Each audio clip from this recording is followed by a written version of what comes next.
जय हिंद दोस्तों। Byju's government exam preparation के इस यूट्यूब चैनल पर आप सभी का स्वागत है। आज की डेली करंट अफेयर सीरीज में हम लेकर आए हैं आपके लिए 7 अक्टूबर 2020 के कुछ बहुत इंपॉर्टेंट फैक्ट्स जो आपके एग्जाम के लिए बहुत इंपॉर्टेंट हैं। तो बने रहिएगा इस वीडियो में एंड तक।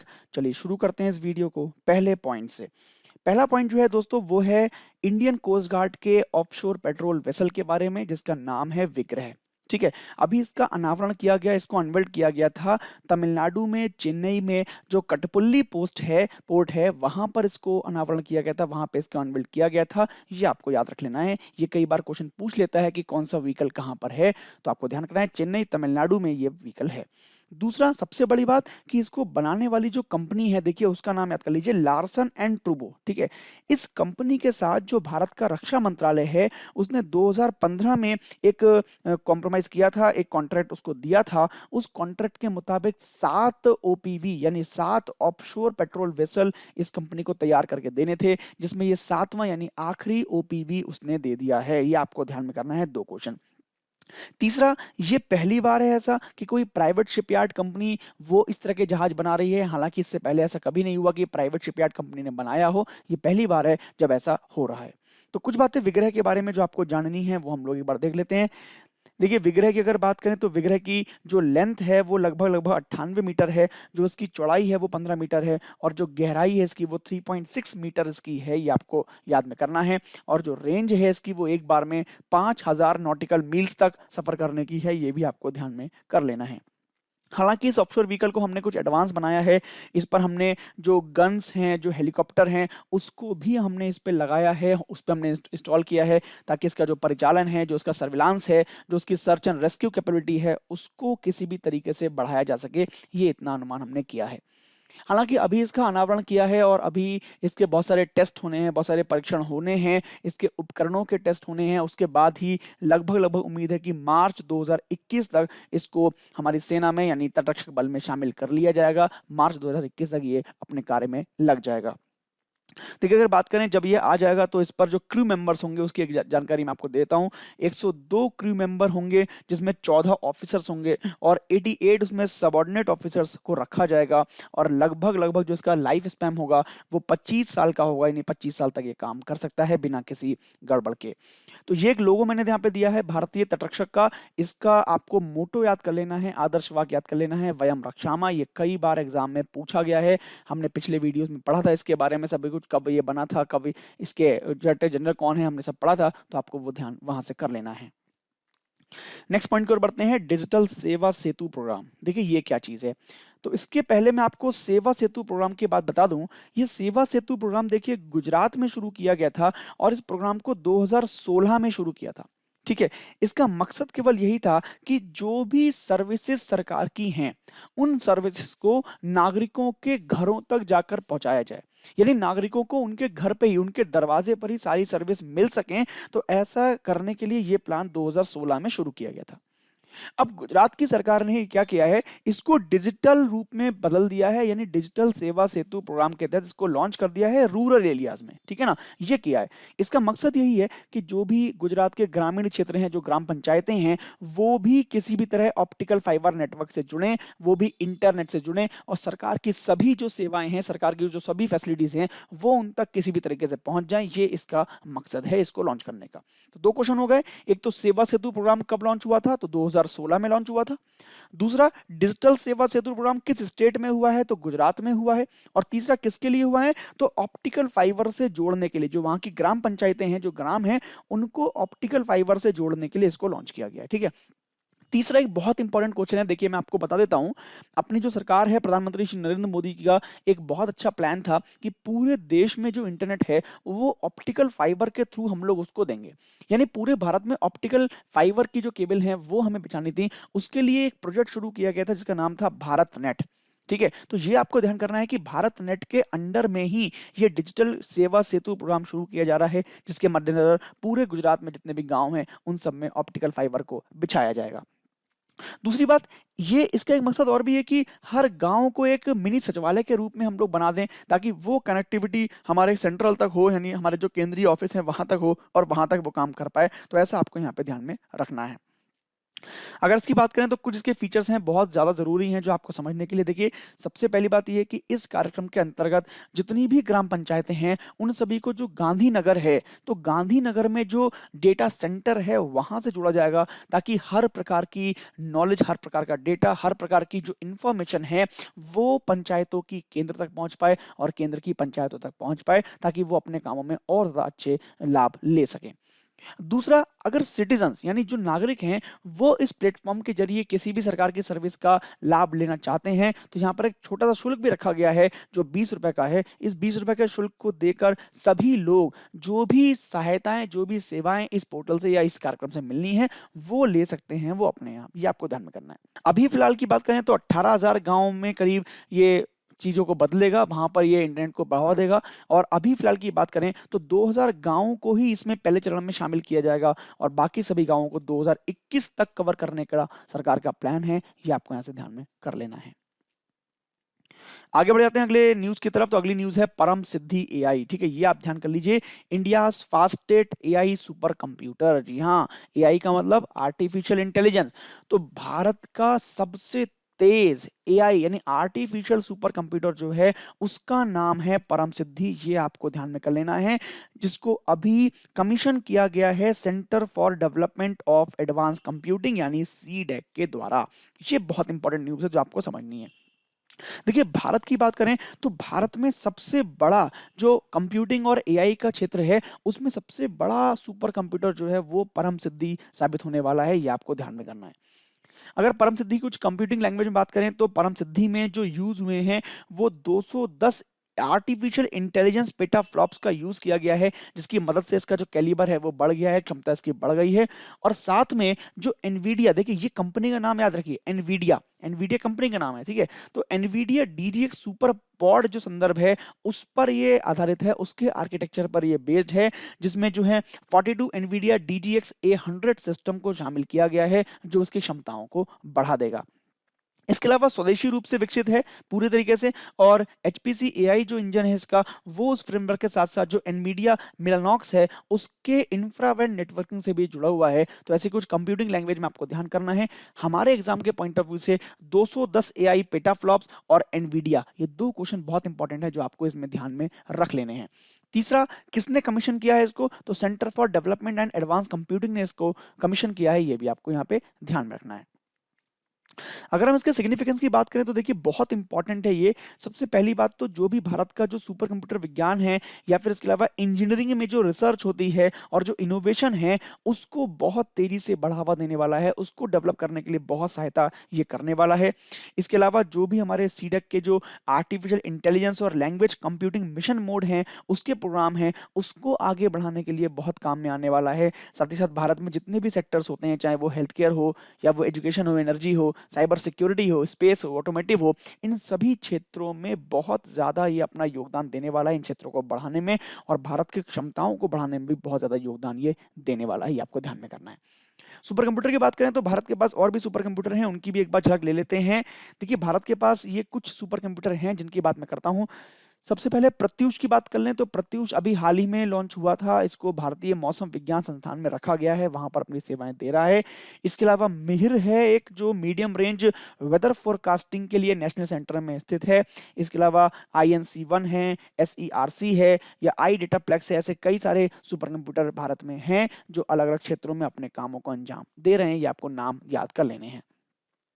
नेक्स्ट देखिए, सीडेक की बात आई है तो याद कर लीजिए इसकी full form centre for development of advance computing. इसको आपको याद कर लेना है। 1988 में ये बना था और इसका मुख्यालय जो है वो पुणे भारत में स्थित है। ये आपको याद कर लेना है। आगे बढ़ जाते हैं अगले न्यूज़ की तरफ। तो अगली न्यूज़ है अपना माई गंगा माई डॉल्फिन कैंपेन। जी हाँ, बहुत इंपॉर्टेंट है, समझ लीजिए। नाम से क्लियर है, माई गंगा माई डॉल्फिन यानी जो गंगा नदी में डॉल्फिन मछलियां हैं तो उनके संरक्षण, उनके कंजर्वेशन के लिए ये काम शुरू किया गया है। ये आपको ध्यान में करना है। अब सबसे पहला पॉइंट कि इस कार्यक्रम को शुरू किसने किया है, तो तीन चीजें हैं, तीन नाम है जो आपको याद कर लेने हैं। सबसे पहला नाम जो हमारा क्लीन गंगा मिशन था, यानी जो हमारा national mission for clean Ganga था, वो इसमें शामिल है। दूसरा, wild life institute of India शामिल है। और तीसरा, फॉरेस्ट डिपार्टमेंट ये 3 लोग शामिल हैं इसमें। इन 3 लोगों ने मिलकर ही इसको लॉन्च किया है माई गंगा माई डॉल्फिन कैंपेन को, जिसका मेन मकसद यही है कि हमारा जो गंगा नदी में जो डॉल्फिन है उनको संरक्षित किया जाए, उनको बचाया जाए। दूसरा एक बात और भी है, देखिए ये जो है ना, ये करीब-करीब 250 किलोमीटर की सीमा में रहेगा, 250 किलोमीटर का एक एरिया है, वहाँ पर इसको करेंगे कि उस क्षेत्र में कोई भी डॉल्फिन जो है वो संरक्षित हो जाए। इसके अलावा इस क्षेत्र में जितनी भी डॉल्फिन हैं उनकी गणनाएँ भी की जाएँगी, उनकी संख्याओं की भी गणना की जाएगी, कितनी संख्याओं में वो बढ़ रही हैं या कितनी संख्याओं में वो घट रही हैं, ऐसा डेटा भी यहाँ से जुटाया जाएगा, ये आपको यहाँ से ध्यान में रखना है। देखिए, अगर हम बात करें तो डॉल्फिन आधारित इको टूरिज्म को बढ़ाने के साथ-साथ ये वहाँ पर जो आजीविका के साधन हैं, फिर जो और भी चीज़ें हैं, उनमें बहुत बड़ा योगदान अपना दे सकता है ये अभियान, जिसमें लोगों की आजीविका जुड़ी हुई हैं, कंज़र्वेशन जुड़ा हुआ है डॉल्फिन्स का, या इसके अलावा जो इकोसिस्टम है, उसको डेवलप करने में भी ये कार्यक्रम बहुत मदद करेगा। इसी काम के लिए डॉल्फिन सफारी को देखिए 3 प्रदेशों में 6 स्थानों पर शुरू किया गया था, जो कि हैं उत्तर प्रदेश, बिहार और पश्चिम बंगाल। यहाँ पर 6 स्थानों पर इसको शुरू किया गया था, जो भी अपने आप में एक बहुत इंपॉर्टेंट बात है, ये आपको ध्यान में करना है। देखिए एग्जाम में क्वेश्चन यही पूछेगा कि डॉल्फिन सफारी को किन प्रदेशों में शुरू किया गया, तो उत्तर प्रदेश, बिहार और पश्चिम बंगाल, ये आपको ध्यान में रख लेना है।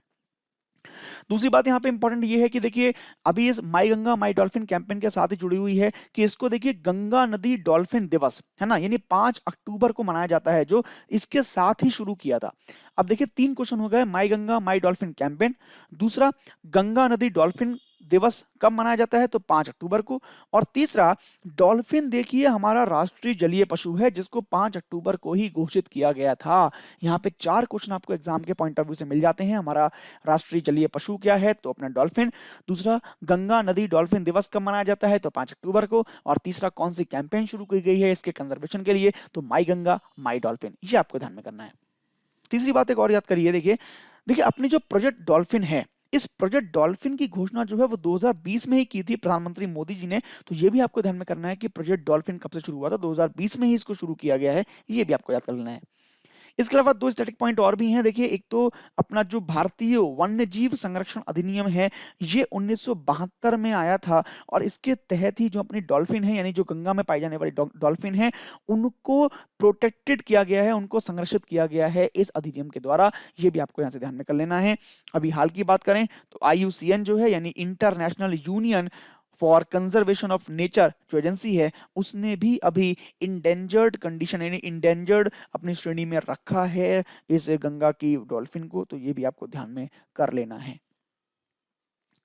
नेक्स्ट पॉइंट की तरफ बढ़ते हैं। नेक्स्ट पॉइंट बहुत इंपॉर्टेंट है हमारे एग्जाम के पॉइंट ऑफ व्यू से, हमने कई बार इसके बारे में चर्चा की है, क्वाड कंट्रीज के बारे में, तो अभी उसी के संबंध में एक न्यूज है, जिसमें क्वाड कंट्रीज जो 4 कंट्रीज हैं उनके फॉरेन मिनिस्टर्स मिले थे टोक्यो जापान में।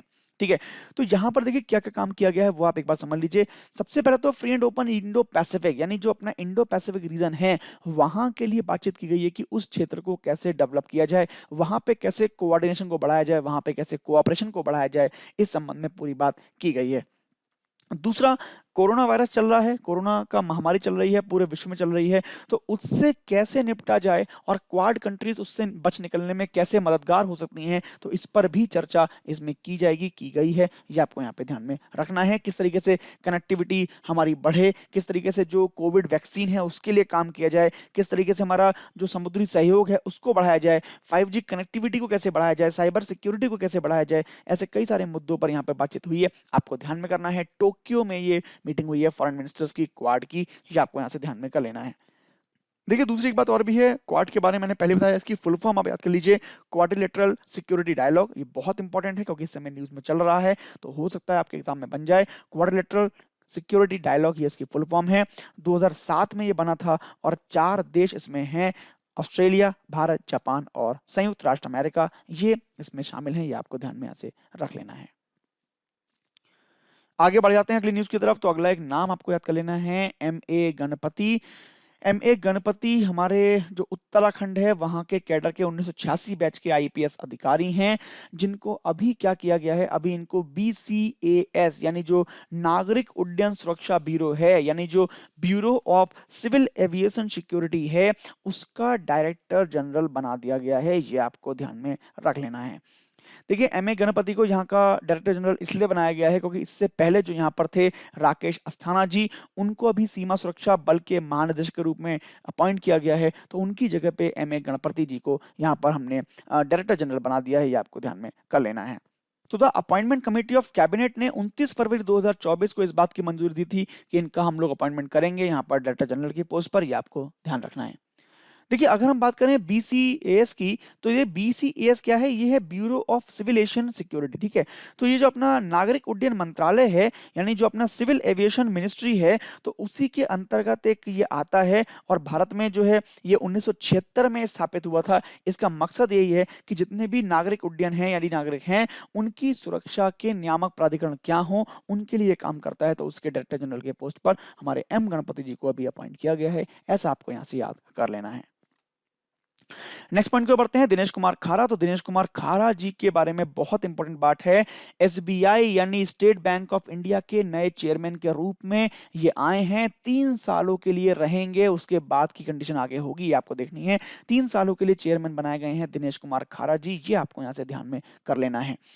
अगर अभी की बात करें तो अभी जो अपने खारा जी हैं, ये ग्लोबल बैंकिंग एंड सब्सिडायरीज के प्रभारी निदेशक हैं, जिनको 7 अक्टूबर से कार्यभार संभालना है अपना। इससे पहले बात करें तो बैंक बोर्ड ब्यूरो ने 28 अगस्त को एसबीआई के अध्यक्ष पद के लिए खारा की सिफारिश की थी, जो कि रजनीश कुमार की जगह लेंगे, यानी रजनीश कुमार एसबीआई के भूतपूर्व चेयरमैन थे, उनकी जगह पर अपने दिनेश कुमार खारा जी आ गए हैं।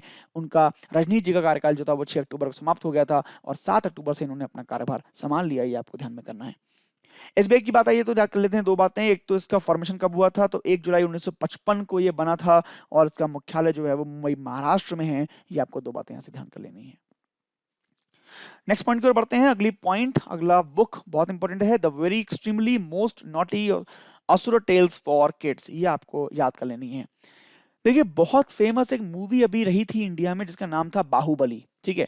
तो बाहुबली श्रृंखला के जो लेखक थे उनका नाम है आनंद नीलकांतन। आनंद नीलकांतन ने ही इस बुक को लिखा है, इसका नाम ये है the very extremely most naughty tales for kids, ये आपको ध्यान में कर लेना है। अपना जो कॉर्पोरेट मिनिस्ट्री है उसके तहत आने वाले एक पब्लिशन जिसका नाम है पफिन्स पब्लिशर्स प्राइवेट लिमिटेड, उसके द्वारा ही ये पब्लिश होगी बुक, इसको आपको याद कर लेना है।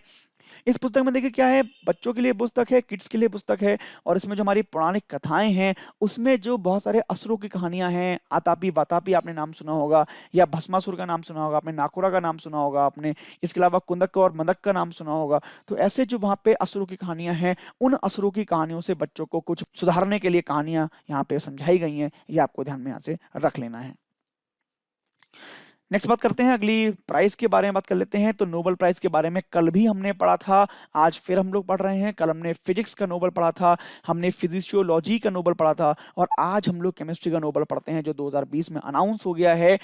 2 लोगों को केमिस्ट्री का नोबेल मिलेगा इस बार, ठीक है। किनको मिलेगा, तो पहला जो नाम है वो है इमैनुअल चापियर का, और दूसरा नाम है जेनिफर एड डोडना का, जिनको 2020 का केमिस्ट्री का नोबेल मिल जाएगा।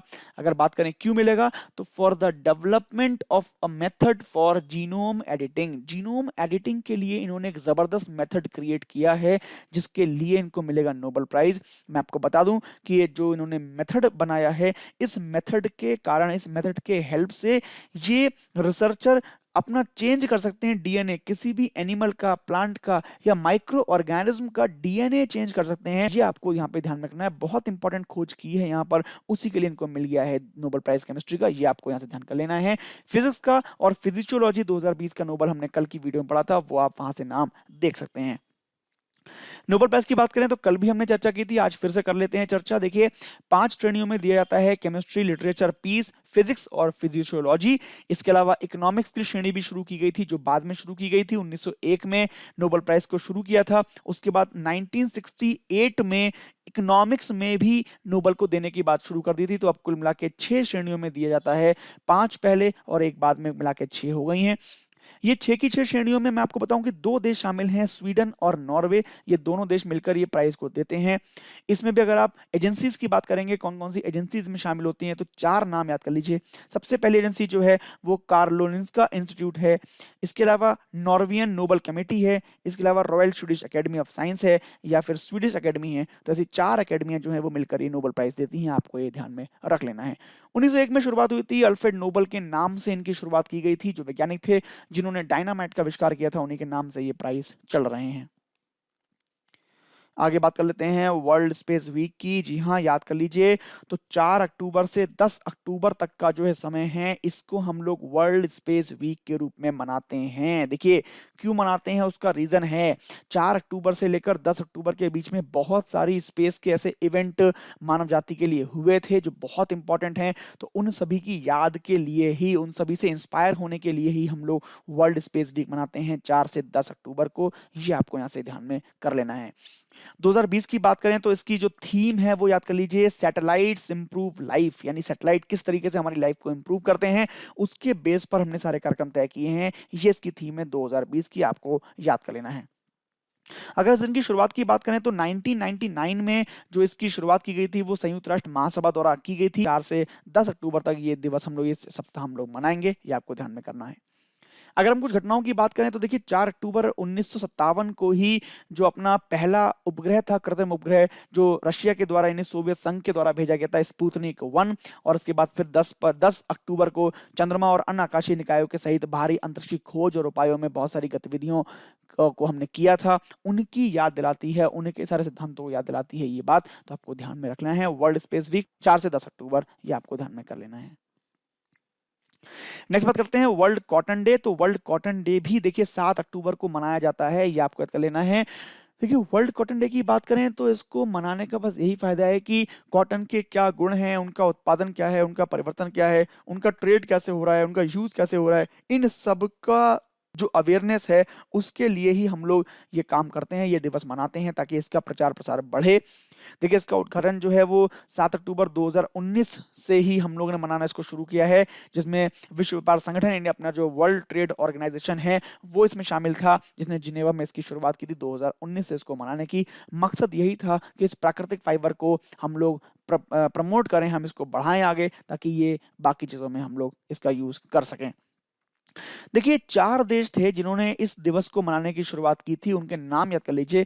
सबसे पहला नाम था बेनिन, दूसरा नाम था बुर्किना फासो, तीसरा नाम था चाड और चौथा नाम था माली। ये 4 नाम को याद कर लेने हैं। इन 4 देशों ने ही इस दिवस को मनाने की घोषणा की थी। इन चारों के बाद ही 2019 से हम लोग ये दिवस मनाते आ रहे हैं। कुछ बात कर लेते हैं फैक्ट्स की इन पॉइंट के साथ। तो कल मैंने आपको बताई थी डिसीज बाय वायरस, आज मैं बता रहा हूँ डिसीज बाय बैक्टीरिया।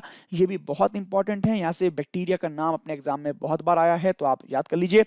सबसे पहला वूपिंग कफ जो होता है, इसके जो जीवाणु का नाम है ये कई बार आ चुका है, बैक्टीरिया का नाम पर्टूसिस इसका नाम है, याद कर लीजिए।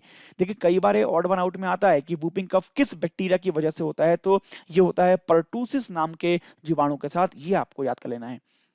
दूसरा रोग बहुत इंपॉर्टेंट है, डिप्थीरिया। डिप्थीरिया का जो वायरस है उसका नाम याद कर लीजिए, जो जीवाणु है इसका वो है कॉर्नी बैक्टीरियम डिप्थीरिया। देखिए, बहुत इंपॉर्टेंट है, नाम याद कर लीजिए, कॉर्नी बैक्टीरियम डिप्थीरिया। इसकी वजह से ही होता है हमको डिप्थीरिया। तीसरा जो रोग है वो है कोलेरा यानी हैजा। तो इसका जो बैक्टीरिया है वो है विब्रियो कोलेरी। विब्रियो कोलेरी की वजह से हमको हैजा हो जाता है, याद ध्यान कर लीजिए। नेक्स्ट क्वेश्चन, लेप्रोसी यानी कुष्ठ रोग। तो कुष्ठ रोग का जो कारण है वो है माइकोबैक्टीरियम लेप्री, ये आपको ध्यान कर लेना है।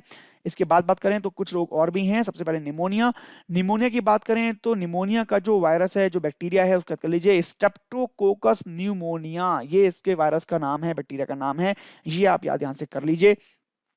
छठा टिटनेस। टिटनेस की बात करें तो ये फैलता है क्लोस्ट्रिडियम टिटानी बैक्टीरिया के द्वारा, ये आपको यहाँ से याद कर लेना है। टाइफाइड देखिए बहुत इंपॉर्टेंट है, जो एग्जाम में कई बार आया है, साल्मोनेला टाइफी के द्वारा ये फैलता है, ये आप याद कर लीजिए। Next earth tuberculosis. तो इसका बहुत आसान नाम है माइकोबैक्टीरियम ट्यूबरक्लोसिस, नाम से ही याद हो गया, ये आपको याद करना है। और नवा नाम है प्लेग। प्लेग फैलता है यर्सीनिया पेस्टिस की वजह से, ये आप यहाँ से याद कर लीजिए, बहुत इंपॉर्टेंट क्वेश्चन है जो आपके एग्जाम में बन जाता है। तो ऐसे कुछ पॉइंट हमने आज चर्चा करे हैं। कुछ क्वेश्चंस की बात कर लेते हैं आज फिर से, जो आज के इस लेक्चर से बहुत इंपॉर्टेंट रहने वाले हैं। देखिए क्वेश्चंस का आंसर आप लोग लगातार दे रहे हैं, आप सब बने हुए हैं। राफत परवीन जी बनी रहती हैं हमारे साथ, विश्वजीत जी लगातार बने हुए हैं, संजय नेगी हैं यहाँ पर, इसके अलावा अभिषेक जायसवाल जी, हर्षदा जी, बिलाल चौधरी जी, राजेश कुमार जी, उदय बट्टू जी, मोहम्मद खालिद सिद्दीकी जी, इसके अलावा नवीन दुडी, ज्ञान रंजन जी, सौम्या जी बनी हुई हैं, साथ में शिव झा जी बने हुए हैं। इसके अलावा बहुत सारे स्टूडेंट आप लोग बने हुए हैं, सुनील पाठक जी लगातार यहाँ बने रहते हैं, सुदीक्षा सालियान जी के आंसर्स काफ़ी मैं देखता हूँ। इसके अलावा प्रेरणा वर्मा है यहाँ पर, विक्की जी के आंसर्स काफ़ी आने लगे हैं, अब ये भी मैं देख रहा हूँ। अच्युता घोष जी हैं, दीपक कुमार जी हैं जो काफ़ी इसको पसंद कर रहे हैं, तो आप सभी को इसका फ़ायदा मिल रहा है, ये हम सबके लिए खुशी की बात है। आप सभी बने रहिए इस वीडियो के साथ, तो बहुत आपको यहाँ से फ़ायदा मिलेगा। प्रयास करेगी हमारी टीम कि आपके लिए और भी अच्छा प्रयास हम लोग कर सकें। तो आज के कुछ क्वेश्चन देखते हैं, इनके भी आंसर फटाफट से मुझे कमेंट में दीजिएगा। पहला क्वेश्चन, किस कंपनी ने आईसीजीएस विग्रह ओपीवी का निर्माण किया है? तो जल्दी से मुझे कमेंट करके बताइए। देखिए हमने कंपनी का नाम पढ़ा था, उसकी शॉर्ट फॉर्म यहाँ पे लिखी हुई है, तो यहाँ पे थोड़ा सा आपको दिमाग लगाना है कि क्या शॉर्ट फॉर्म उसकी हो सकती है। जल्दी से मुझे कमेंट करके इसका आंसर बता दीजिए। नेक्स्ट क्वेश्चन की तरफ बढ़ते हैं। इन विच ईयर वाज द सेवा सेतु प्रोग्राम स्टार्टेड? किस साल में, किस वर्ष में शुरू किया गया था सेवा सेतु प्रोग्राम? तो ये मुझे यहाँ से आप ध्यान करके बता दीजिए कि किस वर्ष में शुरू हुआ था, हमने पढ़ा था इसके बारे में। नेक्स्ट की बात कर लेते हैं। Which project was started to connect the entire country with optical fibre? पूरे देश को ऑप्टिकल फाइबर से जोड़ने के लिए कौन सी परियोजना शुरू की गई है, ये आपको यहाँ से बता देना है ध्यान करके, हमने पढ़ा था इसके नाम। जल्दी से मुझे कमेंट करिए। Next question, what is the name of the India's largest HPC AI super computer? अभी हमने पढ़ा भारत ने भी कमीशन किया है नया सुपर कंप्यूटर एचपीसी एआई, उसका नाम जल्दी से मुझे बताइए। नेक्स्ट क्वेश्चन की बात कर लेते हैं।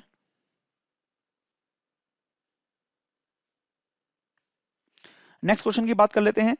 अगला question, which one campaign has been started for dolphin conservation? किस अभियान को शुरू किया गया है डॉल्फिन संरक्षण के लिए? तो जल्दी से कमेंट करके बताइए मुझे। Next question, when is the Ganga river dolphin day celebrated? कब मनाया जाता है गंगा नदी डॉल्फिन दिवस? देखिए हमने पढ़ा था बीच में न्यूज में, वो ध्यान करके मुझे बताइए कब मनाते हैं। Next question, Dinesh Kumar Khara has been appointed as the chairman of which bank? किस बैंक के अध्यक्ष के रूप में इनको नियुक्त किया गया है? जल्दी से मुझे कमेंट करके अपना आंसर बता दीजिए।